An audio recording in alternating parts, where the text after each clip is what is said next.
Boa noite. Boa noite aos amigos que estão acompanhando pelo Facebook. Uma noite gostosa de calor e principalmente que estamos na casa de paz e amor em Jesus. Um aviso, o primeiro de todos, né? Desligar o celular. Agora há pouco já tocou aí, né? É um pré-ensaio, assim, dos irmãos espirituais avisando, né? Costumo dizer sempre nos trabalhos, quando toca, é Dr. Bezerra que está ligando, né? Então vamos desligar os celulares, deixar para a hora que sairmos lá fora, a gente liga ele, para não atrapalhar o palestrante e o colaborador que vai fazer as vibrações. A campanha das cestas básicas continua, 330 cestas básicas mensal. Precisamos todos os meses para compor as cestas das assistidas da casa. As 3 primeiras fileiras são para os amigos, as pessoas que estão em tratamento, ok? Feira da Solidariedade. É com você, Tadeu. Próximo dia 24, está chegando, hein? Tem mais uma semaninha e pouca aí, para a nossa Feira da Solidariedade, né? Reserve esse dia, é um domingo, das 9 às 17 horas. Venham, teremos muita música, as praças de alimentação, as barracas, e principalmente a barraca da pizza. Olha lá. 19 horas e 15 minutos, a gente vê uma foto dessa, dá até vontade de comer pizza. Então, nós estamos falando porque a nossa barraca, quase 40 trabalhadores envolvidos no dia 24, alguns até 5 horas da manhã, 5:30 da manhã.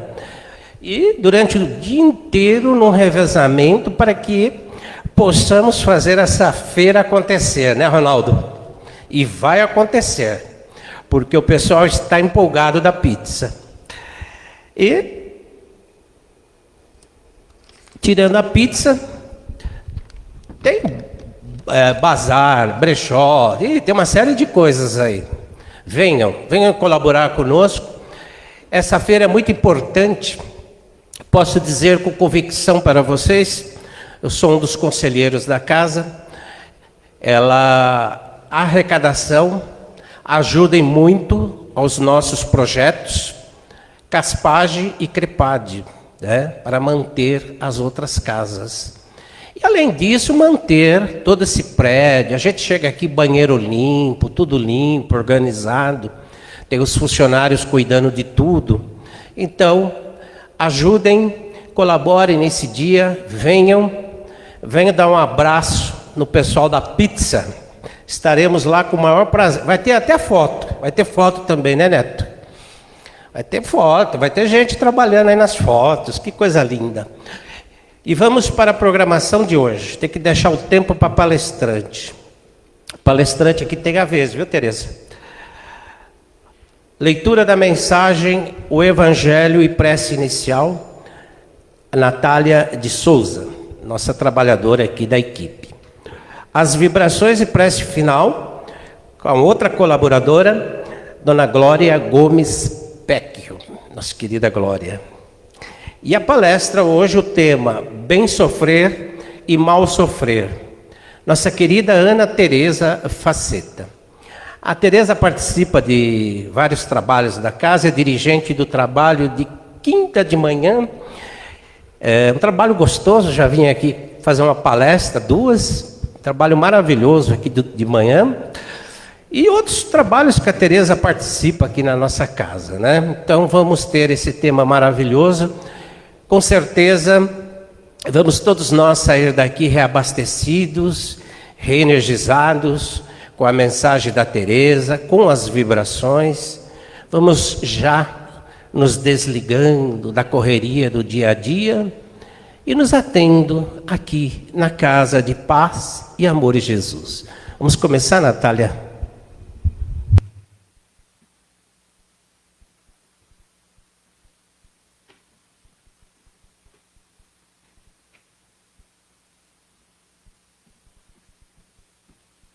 Boa noite.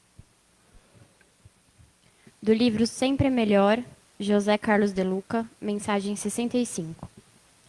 Mágoas, ódios, culpas, ressentimentos e traumas precisam ser excluídos de uma vez por todas dos nossos painéis psíquicos, pois, do contrário, convertem-se em verdadeiros fantasmas que nos assombram e impedem nosso ingresso no reino da felicidade, cujas portas se abrem com as chaves do perdão e do amor. Precisamos aprender a nascer de novo, a cada dia, deixando para trás o que nos machucou e construindo no novo dia experiências felizes, como se a nossa vida estivesse nascendo naquele momento e nos fosse possível começar tudo de novo. O Evangelho segundo o Espiritismo, capítulo 5, item 18, bem e mal sofrer. Quando Cristo disse, bem-aventurados os aflitos, que dele é o reino dos céus, não se referia àqueles que sofrem em geral, porque todos aqueles que estão neste mundo sofrem, estejam sobre o trono ou sobre a palha. Mas, poucos sofrem bem. Poucos compreendem que somente as provas bem suportadas podem conduzi-los ao reino de Deus. O desencorajamento é uma falta. Deus vos recusa consolações porque vos falta coragem. A prece é um sustentáculo para a alma, porém ela não basta. É preciso que esteja apoiada sobre uma fé viva na bondade de Deus.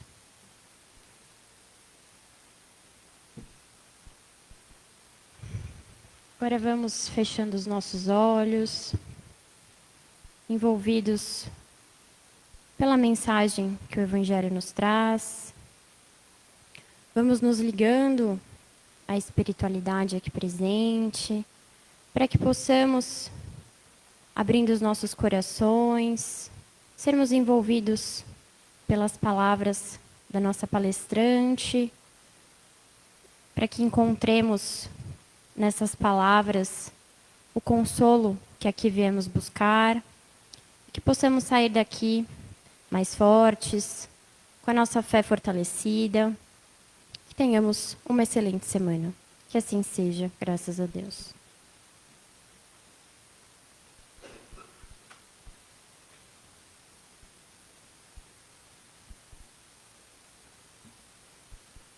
Boa noite a todos, que Jesus nos abençoe e nos guie as palavras. O Domingos esqueceu de falar uma coisa muito importante sobre a feira.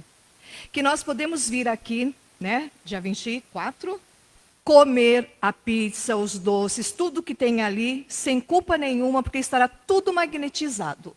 Nós não vamos engordar, não vamos ter problema nenhum nesse dia. É importante falar isso, tudo magnetizado, na espiritualidade vem ali, a gente pode se deliciar num dia maravilhoso. O conde Dmitri, um oficial, capitão da armada húngara do século XV, ele era um dos soldados ali do imperador. 20 anos de idade, muito cortejado, mas não pensava em casamento. Entre 1854 e 1855, o inverno era muito rigoroso. Muitas baixas se verificavam, né, muitos desencarnes por conta das doenças que advinham do inverno muito forte. E o conde Dmitri, ele cai gravemente enfermo. É levado aos melhores médicos e especialistas na Rússia, na Alemanha, em Paris, mas de nada adiantou.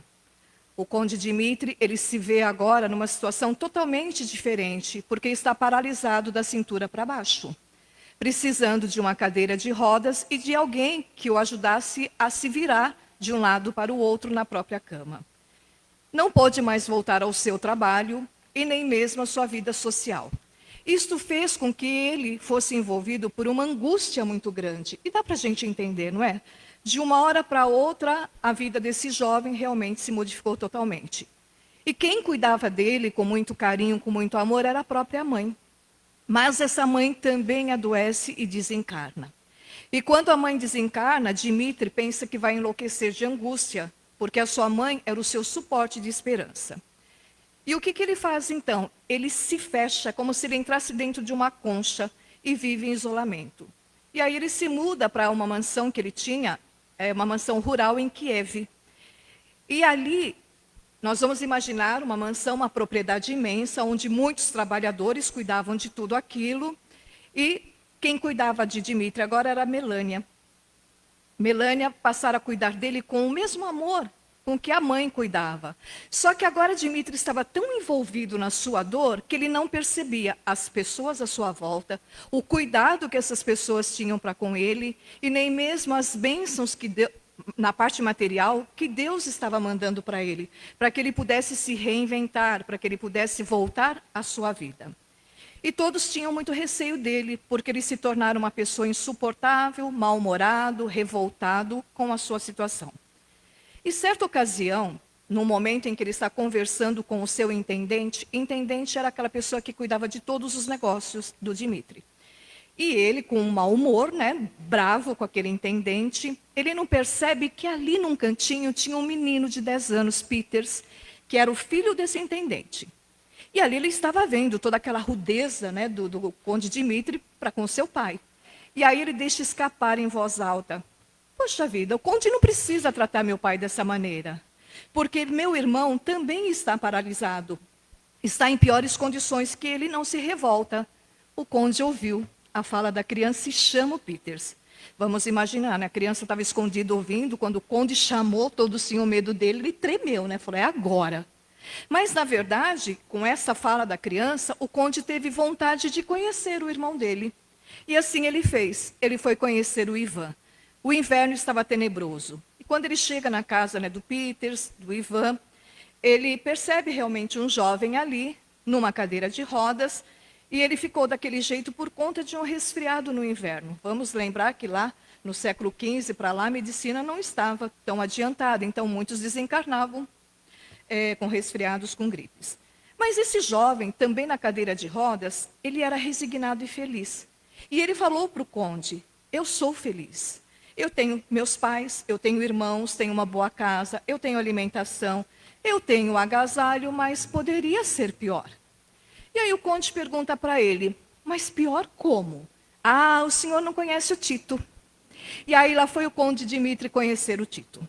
O Tito era um homem de 52 anos, estava doente há mais de 20 anos, participou da guerra como conde. Morava agora numa casa decadente, com lixo acumulado, estava paralisado também, vivia só, cego. Vizinhos lhe traziam alimentação, acendiam a lareira e cuidavam da sua higiene. Ele fora um trabalhador saudável, mas adoeceu na guerra. E ele falava para o conde: mas Deus é tão bom que eu não vivo tão mal assim. Não me faltam bons corações que me ajudam, e por isso eu não morro de fome. Tenho tudo, nada me falta. Os vizinhos suprem minhas necessidades e há doentes piores que eu. Quando o conde ouve essa fala, há doentes piores que eu, ele se enfurece. E aí Dmitry diz para ele: como é que você pode se sentir satisfeito vivendo nessas condições e, além de tudo, és cego? Aí ele disse o seguinte: porque o senhor não conhece o Elias. E aí lá foi o conde de conhecer o Elias. O Elias era um homem de 42 anos, sempre doente, ele tinha muitas convulsões, mas ele trabalhava muito. Até que um dia acontece uma explosão na oficina em que ele trabalhava, deixando-o num estado lamentável. Ele era paralítico, cego, surdo, sentindo muito frio. Era cuidado por uma mãe impaciente, que o considerava um fardo e que blasfemava o tempo todo. Mas mesmo assim, o Elias falou para o conde: eu sou feliz, eu não me revolto, poderia ser pior. Mas como assim pior dessa situação? Ah, o senhor não conhece o Kozlovsky. Aí lá foi ele conhecer o Kozlovsky. Não sei se fala assim o nome, tá? Mas Kozlovsky. Era um farmacêutico abastado, e quando ele adoeceu, ele contraiu a hanseníase, a lepra. Ele perdeu tudo, inclusive a esposa, que não se sentiu em condições emocionais de cuidar do próprio marido. Mas ela foi obrigada a voltar a cuidar do marido. E o que ela fez? Ela se suicidou. E ele vivia numa casa em ruína, mas morava com ele o Cal. Cal era um homenzinho desse tamanhinho, completamente deformado. Paralítico, cego e leproso. O corpo já em decomposição em alguns pontos. Mas ele era uma pessoa diferente dos outros que o conde havia visitado. Ele era muito culto, ele estudava os fenômenos espíritas que estavam despontando naquela época. Então, ele estudava o evangelho, né, a religião, ciência e filosofia, que são os 3 aspectos da doutrina espírita. E ele recebia de vários autores jornais, livros, revistas. E Dmitri fica abismado com tanta cultura e começa a se interessar por esses assuntos. Kozlovsky fala para o Dmitri sobre o céu e o inferno, que não estão em um local específico, o céu e o inferno, uma condição da alma. Cada um de nós cria o seu próprio céu e o seu próprio inferno. Falou a respeito da oração, que é o reconforto da alma, que é o sustentáculo que traz força para prosseguirmos diante das aflições, diante das dificuldades da vida. Foi explicando para ele o que é uma oração, que é a ligação, a sintonia com Deus, com um plano maior. E que a partir do momento em que nós, ao acordarmos, nós fazemos a nossa oração, que deve ser o primeiro ato do nosso dia, nós estamos nos ligando a Deus. E a partir daí nós estamos realmente nos alicerçando para enfrentar o dia que inicia. Mesmo que durante aquele dia nós tenhamos muitas aflições, mas nós já nos ligamos a Deus através da oração. E que também deve ser o último ato, antes de dormirmos, o agradecimento pelo dia que passou e rogar um sono tranquilo. Então, Kozlovsky ia falando tudo isso para o Dmitri ia se admirando dessa cultura, dessa nova doutrina que ele desconhecia. Dmitri então volta para casa, chama o intendente, que é o pai do Peters, e lhe dá ordens para que todos aqueles que ele visitou tivessem as suas casas reformadas, comida, remédios, médicos e alguém que cuidasse de cada um, que ele pagaria tudo. Então, tudo que ele viu, tudo que ele viveu nas visitas que ele fez, o levou a um choro convulsivo, porque existiam pessoas em piores condições que ele. Ele chorava de remorso pelas blasfêmias que ele proferia, desde que ele se reconhecera enfermo, pelo desamor com que ele tratava todas as pessoas que estavam do seu lado auxiliando, e por não perceber todos os recursos que Deus dava para ele. E aí ele chama a Melânia, aquela moça que cuidava de Dmitri, e colocou para ela a vontade de ir até Petersburgo, porque ele queria ali encontrar algumas pessoas ligadas a tantos conhecimentos. E Melânia o surpreende dessa vez, contando que ela tinha esse conhecimento, que ela também estava estudando essa nova doutrina, que ela também recebia livros, revistas, jornais de alguns escritores. A vida do conde Dmitri, ela se modifica totalmente. Agora ele estudava, ele participava de sessões de materialização. Lá atrás, no início da doutrina, essas sessões elas eram comuns, até mesmo para mostrar para nós, né, encarnados, esse intercâmbio entre o plano espiritual com o plano material. E a primeira materialização que Dmitri presenciou ali o levou numa emoção muito grande, porque ele viu a sua própria mãe ali materializada. E ele foi entendendo a influência que os espíritos têm na nossa vida. E aí está lá no Livro dos Espíritos, na questão 459, quando Kardec pergunta: os espíritos influem sobre os nossos pensamentos, sobre as nossas ações? E aí a resposta: a esse respeito, sua influência é maior do que credes, porque muito frequentemente são eles que vos dirigem. Ou seja, nós estamos sendo direcionados por espírito, sim. Mas qual é o espírito que a gente quer do nosso lado? Depende da nossa sintonia. Depende dos nossos pensamentos, das nossas ações, dos nossos sentimentos. E vamos lembrar que nós somos espíritos, né? Neste momento encarnados. Então, que eles estão ao nosso lado o tempo todo. Conde Dmitri se casa com a Melânia e eles têm um filhinho. Ele constrói um hospital e ele deu o nome de Kozlovsky, que já havia desencarnado, porque foi através do seu contato com ele, uma pessoa nas condições em que ele se encontrava, com a lepra principalmente, que a sua vida se modificou totalmente. Porque levou o conde Dmitri a uma reflexão muito grande, no tempo perdido com lamentações, com revoltas e mau humor. Aí quando a gente lê esse trechinho aqui, a gente para pensar na nossa própria vida. Quanto tempo nós perdemos com lamentações, com revoltas, com mau humor? Quantas vezes nós entramos dentro de uma conchinha, como Dmitri fez no momento da sua enfermidade, Não queremos ver ninguém, não queremos falar com ninguém, porque a minha dor ela é muito grande. E a gente sabe que a dor de cada uma realmente é grande. Mas a gente tem que lutar para sair dessa situação aflitiva. Ele empregou Cal, que era aquele homem que cuidava do Kozlovski no hospital, e todos agora estavam amparados pelo conde Dmitri. Essa é uma história que tem muito mais detalhes no livro Ressurreição e Vida, de Ivone do Amaral Pereira. Ali está com mais detalhes, nós pegamos só as partes principais, que nos faz refletir sobre o bem sofrer e o mal sofrer. Então, no momento em que o conde se viu ali, numa cadeira de rodas, onde para ele a vida havia se acabado, ele estava na condição do mal sofrer. Porque ele se revoltou, ele passou a ser mal-humorado, ele maltratava as pessoas que estavam ao lado dele, sem perceber que ele poderia realmente continuar a vida mesmo na situação em que ele se encontrava. Então, o mal sofrer é a revolta, é a tristeza, a angústia.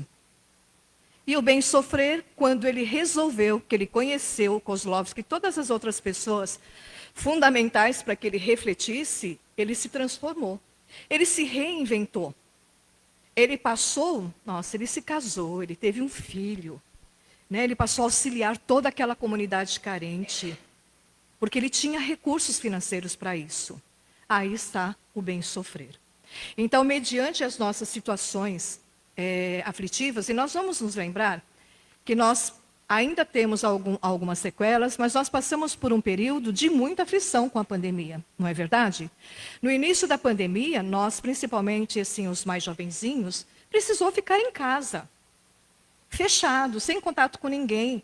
Muitas vezes ali com um grupo familiar, em muitas disputas, né, em muitas brigas, porque conviver é muito difícil.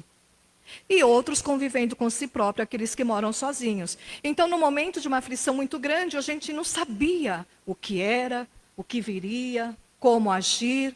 Então, foi um momento de mal sofrer, onde todos nós, a humanidade do planeta Terra, se viu nessa angústia coletiva, do desconhecimento, não é? E, na verdade, a situação do Dmitri, quando ele se viu numa cadeira de rodas, era desconhecido para ele. Como é que eu vou trabalhar, produzir, viver agora sem me movimentar? Era desconhecido. E para nós, e em todas as etapas da humanidade, a gente vê que acontece algo, né, para dar uma paradinha para que a gente reflita. E aí, quando nós percebemos que nós, mesmo dentro de casa, nós poderíamos modificar aquela situação, vai para o bem sofrer. Onde muitas pessoas começaram a trabalhar dentro de casa, outras buscaram profissões diferentes da que elas tinham, ou um artesanato, ou pela internet. A gastronomia, muitos abriram lanchonetes, restaurantes, dentro das suas próprias casas.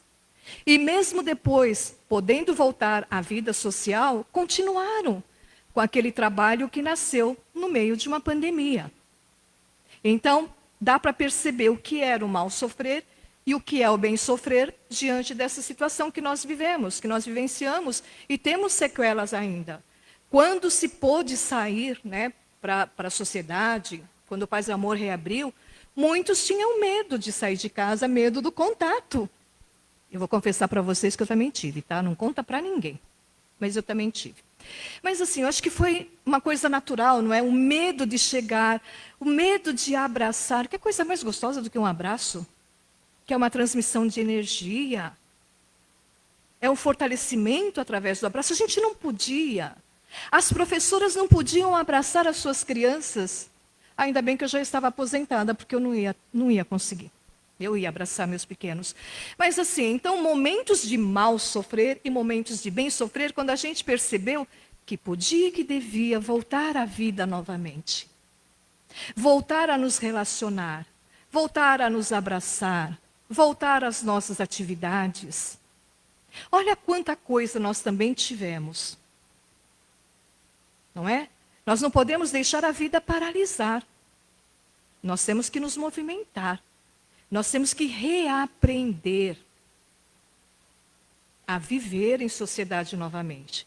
Então, a história do Conde Dmitri vem nos mostrar realmente a passagem do Evangelho, bem sofrer e mal sofrer. antes das aflições e depois das aflições. Qual é a nossa reação diante de uma situação aflitiva? Talvez aqui hoje cada um de nós esteja passando por alguma angústia, seja ela qual for. Doença, desemprego, separação de um ente querido. O relacionamento conosco mesmo, que muitas vezes a gente não consegue nem se relacionar consigo mesmo. Tem vezes que a gente não quer nem olhar ali no espelho para não olhar a nossa imagem. Então, quem sabe hoje aqui, nesse momento, nós estamos vivendo alguma angústia, alguma aflição. Mas o que eu quero para a minha vida? Estar no mal sofrer ou buscar saídas, solução para essa aflição? Voltar à vida, caminhar, ter fé, ter confiança, ter alegria de viver, buscar trabalhos voluntários, isso nos enriquece muito a alma. Como é que nós queremos utilizar o nosso tempo? Porque a gente fala, né? Ai, não tenho tempo. Olha, nós já estamos quase às portas do Natal de novo. Mas, na verdade, nós temos todo o tempo do mundo. Nós não sabemos administrar esse tempo. É uma outra questão.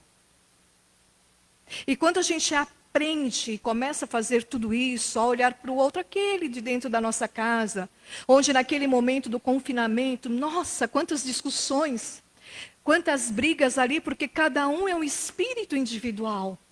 Cada um tem o seu modo de ser, o seu modo de pensar, o seu caminho a trilhar. E muitas vezes vem os embates dentro de casa. Porque uma outra coisa, né? Quando a mulher se descobre grávida, ela já pensa em toda a trajetória para o filho. A profissão que gostaria que ele tivesse, já imagina o casamento ou não. E aí quando o filho vem e é contrário a tudo aquilo que a gente idealizou, a gente se magoa, a gente se ressente. Mas cada um tem o seu caminho. E nós, humanidade, nós perdemos muito tempo com mágoas, com ressentimentos, com tristezas, com brigas. Quando, na verdade, se nós buscarmos dentro de nós mesmos a nossa essência divina, a gente consegue trilhar de uma forma equilibrada. Nós temos muitos Kozlovskis na nossa vida. Nós temos muitas pessoas que nos ensinam, que nos transmitem carinho, amor, alegria. Mas nós também temos que fazer tudo isso, transmitir também alegria, carinho, amor. É o bem sofrer e o mal sofrer. Então, aquela fica aqui a história do Conde Dmitri, e até a sugestão do livro Ressurreição e Vida, para nós lermos, e pensar no nós hoje. Como é que eu estou aqui dentro do meu coração? Como é que estão os meus pensamentos? Como eu quero andar de agora para frente? O que eu preciso me transformar?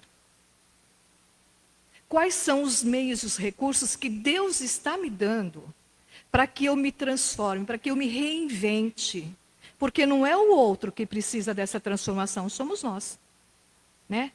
A gente gosta muito de terceirizar para o outro. Ah, não sou feliz porque o outro, não consigo fazer isso porque o outro. Não, a ação é nossa. Nós temos que promover essa modificação. Então, buscar realmente utilizar o nosso tempo da melhor maneira possível. Nós estávamos vindo para cá, domingos, e foi interessante que nós já havíamos percebido essa questão do celular, nada contra, viu gente? Não sou contra celular. Mas tudo na vida tem que ter equilíbrio, não é verdade? E aí meu filho observou e falou assim, nossa mãe, ali num desses restaurantes do caminho, olha lá, duas meninas, uma de frente para a outra, duas mulheres, né, com o prato ali na mesa, cada uma no seu celular. E aí eu falei para ele, meu filho, eu já vi isso em restaurantes de famílias inteiras, de muitos amigos, numa mesma mesa, cada um no seu celular. Não está aproveitando a companhia do outro, o olho no olho, o diálogo. Eu sou da época do mimeógrafo. Da época em que o carteiro levava as cartas lá para casa e eu amava. Abri o envelope. Eita Deus, sou dessa época, daí do mimeógrafo ainda, da máquina de datilografia manual, não a elétrica. E eu amava quando o carteiro chegava lá e levava, né? Eu gostava de mandar também. São coisas de gerações, né, gente? As coisas vão se modificando. E a gente vai aprendendo a lidar com isso. Ai, mas como era gostoso abrir as cartas. Normalmente, né, era um momento de de atenção para aquela pessoa que estava nos escrevendo. Hoje a gente tem a facilidade de um WhatsApp, Facebook, sei lá, tantas outras coisas. Mas quando a gente vê ali uma mensagem, a gente nem lê, a gente já repassa. E nem leu. Às vezes está repassando algo que não deveria ter repassado. Mas a gente repassa. Então a gente está no automático. Esse automático é que a gente tem que parar e pensar, porque a gente acaba fazendo tudo no automático. Mas esse item do capítulo 5, bem sofrer e mal sofrer, vale a pena nós lermos o capítulo inteiro, lermos devagar, refletir sobre isso, bem sofrer e mal sofrer, e pensar, como é que eu quero a minha vida de agora para frente? E que Jesus nos abençoe.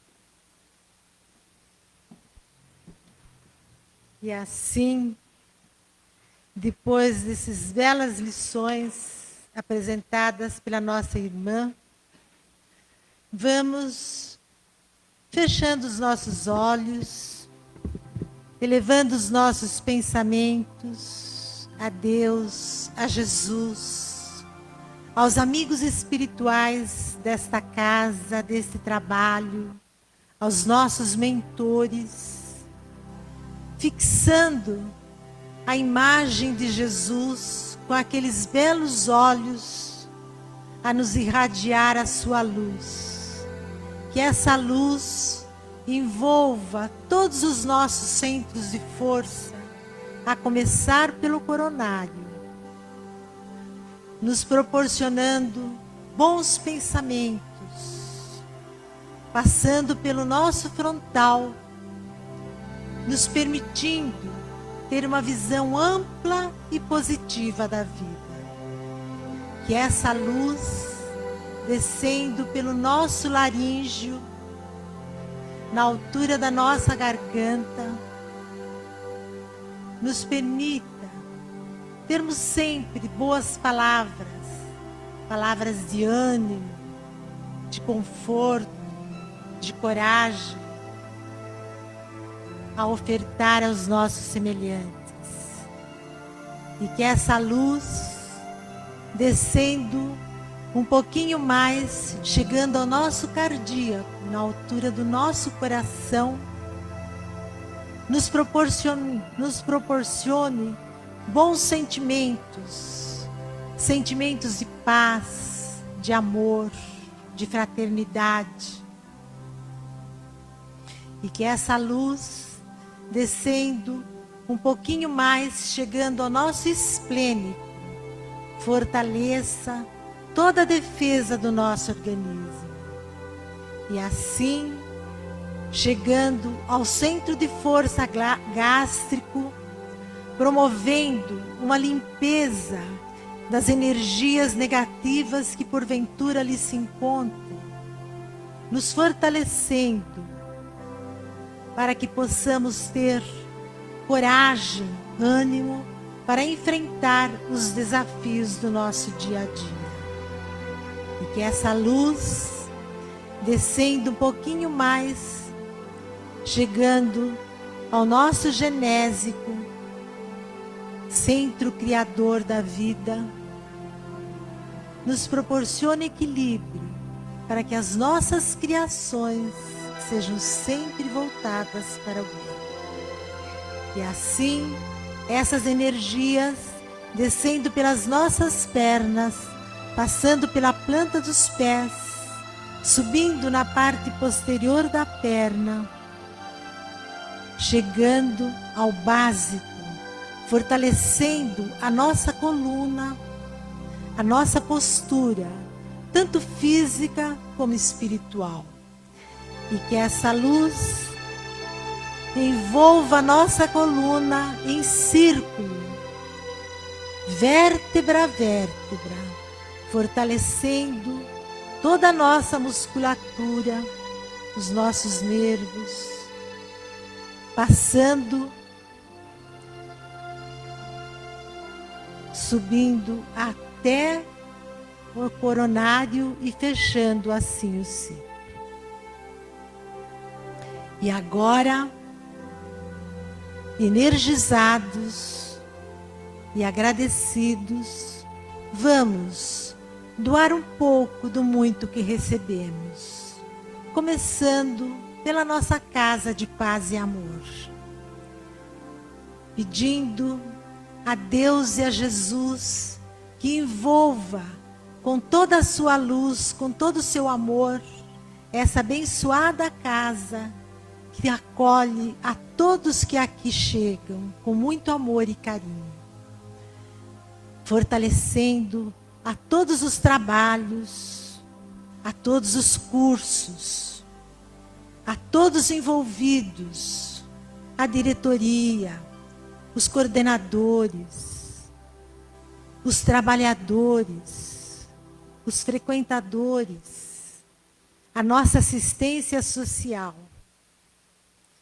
Que essa luz, que essas energias benéficas envolvam também a nossa casa co-irmã, a Gaspage, em todos os seus trabalhos, em todos os trabalhadores, em tudo que ali se passa, envolvendo também a Crepade, a nossa casa co-irmã, e a todos que lá trabalham, começando pelos dirigentes, pelos trabalhadores, pelos internos.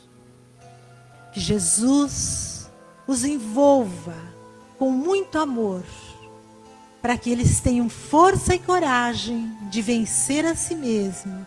E quando saírem dali, tenham forças para se enfrentarem o dia a dia de uma forma melhor do que quando estavam. E agora, vamos então vibrar intensamente por todos os nossos irmãos que se encontram doentes, onde quer que eles estejam, nos seus lares, nos hospitais, nos quartos, nas enfermarias, nas salas de cirurgia, nos pronto-socorro. Que Jesus envolva toda a equipe médica com muito amor. Vamos agora vibrar pelos nossos idosos, nos asilos, nas casas de repouso, para que eles tenham força, ânimo para enfrentar a sua jornada. Vibremos também para as nossas crianças, nas creches, nos orfanatos, para que elas cresçam, trilhando sempre o caminho do bem. Mestre, amigo Jesus, envolva com a sua luz todos os nossos irmãos, moradores de rua, sem abrigo, sem um teto, sem um emprego, dando-lhes força, coragem, ânimo, para que consigam superar esse momento difícil de suas vidas. Vibremos também aos nossos irmãos dominados pelo vício, as cracolândias, para que eles encontrem pessoas amigas que lhe deem a oportunidade de uma recuperação, que tenham a compreensão de seus familiares. Vibremos também aos nossos irmãos equivocados que se encontram nos presídios, nas penitenciárias, para que eles, em algum momento de sua vida, sejam despertados para a prática do bem. Vamos então, com essa luz, vibrando intensamente aos nossos irmãos que não suportaram as provas da vida e se entregaram ao suicídio. Que eles sejam amparados, socorridos pelas Maria de Nazaré, pela espiritualidade amiga. Que Jesus os envolva com a sua luz, com o seu amor. Vamos agora aos nossos lares, entrando com essa luz, abrindo portas e janelas, promovendo uma limpeza, uma higienização das energias negativas que ali se encontram, limpando tetos, pisos, paredes, de todos os cômodos. E que Jesus envolva com o seu amor, com a sua misericórdia, todos que conosco convivem, dando-lhes força, ânimo, coragem, compreensão para enfrentarmos o nosso dia a dia. E que essas energias benéficas se estendam também aos nossos vizinhos, vizinhos dos nossos apartamentos, do nosso prédio, vizinho das nossas casas, da nossa rua, do nosso bairro, da nossa cidade, do nosso país. Vamos agora vibrando intensamente por todos nós, por todos os nossos irmãos que se encontram desamparados, desesperados. Todos sabemos que enfrentamos momentos difíceis, momentos de desemprego,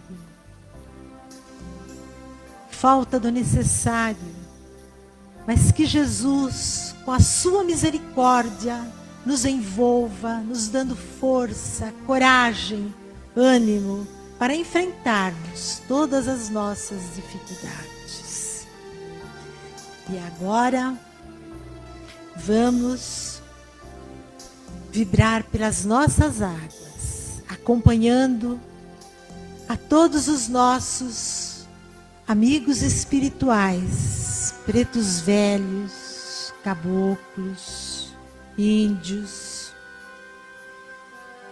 cientistas da espiritualidade, que recolhem da natureza energias das matas, das plantas, das flores, das águas, dos rios, dos mares, das cachoeiras, e que essas águas e que essas energias nos laboratórios da espiritualidade sejam transformadas em remédios e colocados em nossas águas, nos nossos vasilhames. Se não tivermos o vasilhame, nas nossas casas, nos nossos filtros. E que ao tomarmos esta água, elevemos o nosso pensamento a Deus, a Jesus, a essa espiritualidade amiga, em uma prece de agradecimento. E assim, agradecidos por mais uma noite de aprendizado, de tantas benécias recebidas por essa espiritualidade amiga, pedimos que Jesus nos envolva durante toda a semana com a sua luz, com o seu amor, que envolva-nos essa noite, para que tenhamos uma noite calma, serena, e que possamos, na próxima terça-feira, estar aqui novamente. Que assim seja, graças a Deus.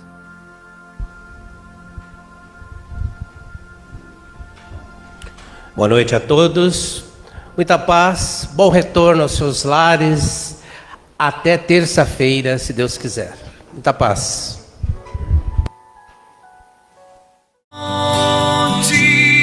De luz, paz e amor em Jesus.